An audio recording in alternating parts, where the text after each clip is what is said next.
Simplify. 6b minus square brackets 7 minus 2 times parentheses 9b minus 1, close the square brackets.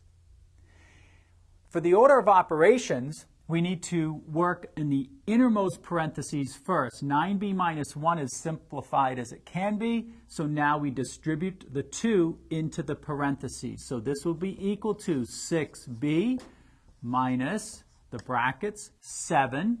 Negative 2 times 9b is negative 18b.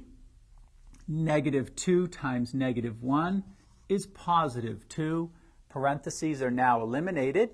We simplify what's inside the brackets next. So we have 6b minus the brackets 7 plus 2, 9 minus 18b.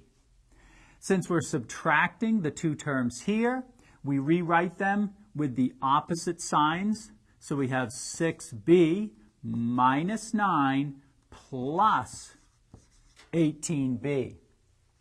We can combine the like terms of b, 6 plus 18 in front of the b, and then the only constant is the minus 9. Adding the 6 and 18, we have 24b minus 9.